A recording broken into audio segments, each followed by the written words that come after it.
Hello, everybody. David Shuster here. Lawmakers and political analysts across the spectrum are now slamming Donald Trump's latest tantrum and calling him childish.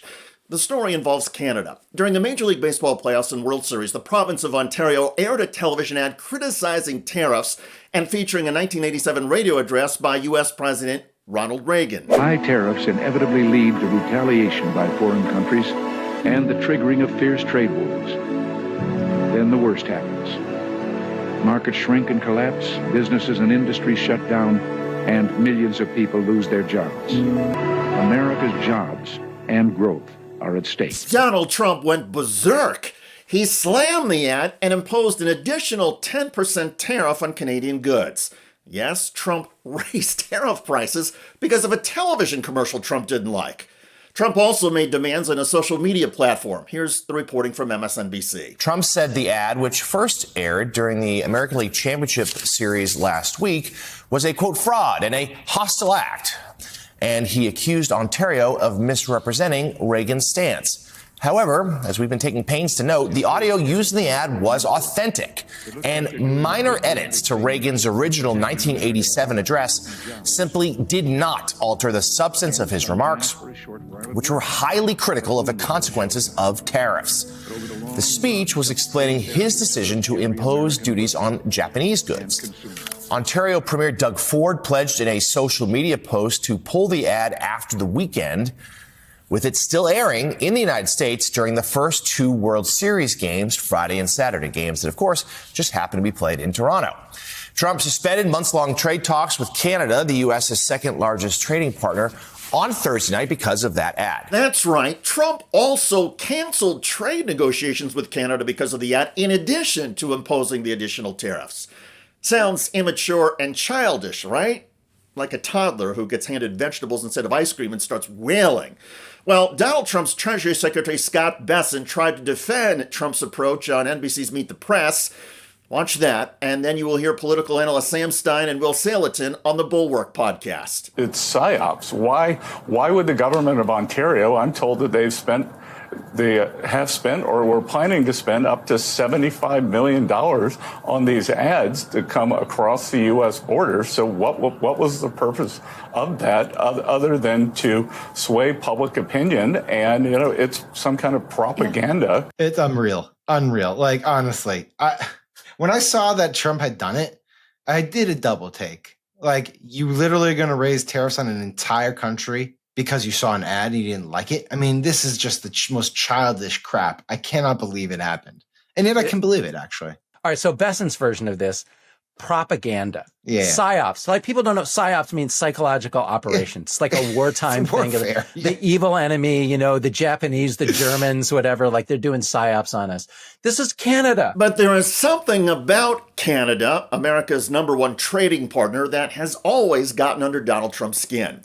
There are allegations that Donald Trump went crazy a few years ago when his wife Melania seemed to delight in the company of former Canadian Prime Minister Justin Trudeau and called Trudeau handsome. Trump has also said publicly that he thinks the Canadian trade negotiators have been jerks.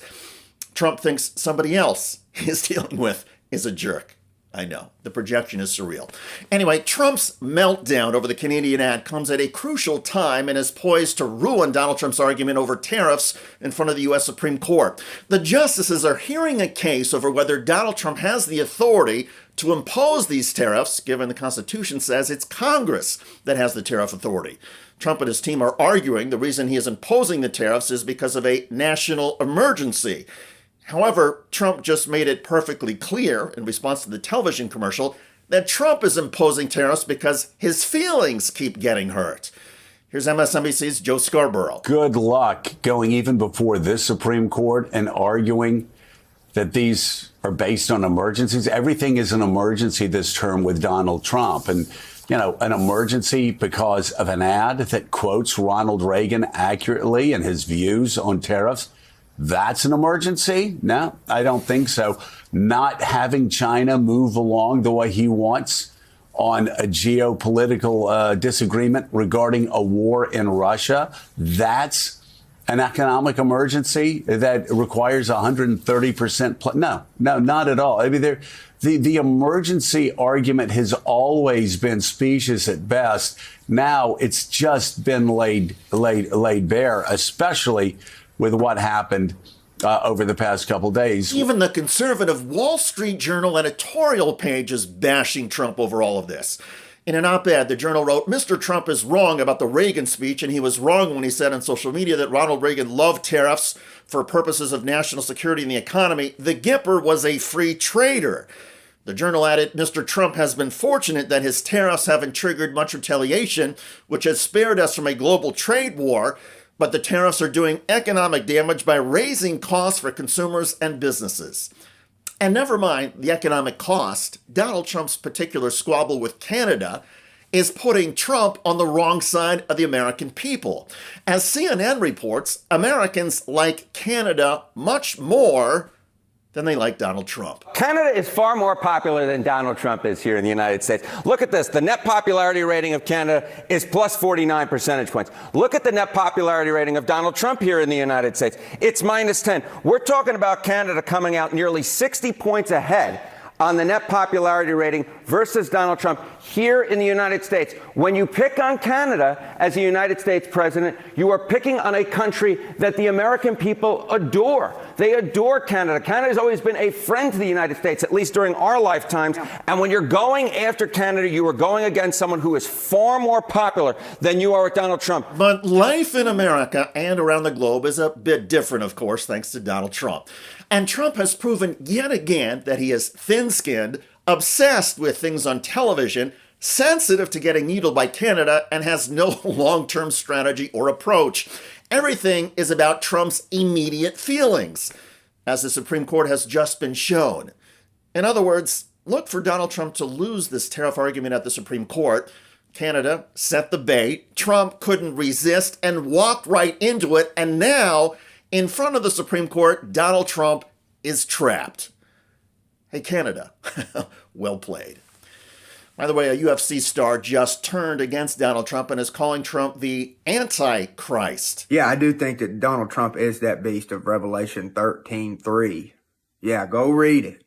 Go read it. That is Ultimate Fighting Championship star Bryce Mitchell calling Donald Trump the Antichrist. If you're a Christian, I want you to get into Revelation 13:3, and I want you to read that verse. Yeah, about the Antichrist, about the one who was fatally wounded in the head. Then he was miraculously healed, and the whole world marveled at him and said, no man can make war with him. 13:3 says, and I saw one of his heads as it were wounded to death, and his deadly wound was healed, and all the world wondered after the beast. Yeah, I do think that Donald Trump is that beast of Revelation 13:3. Check out that video at the link below. I'm David Shuster. Thanks for joining us.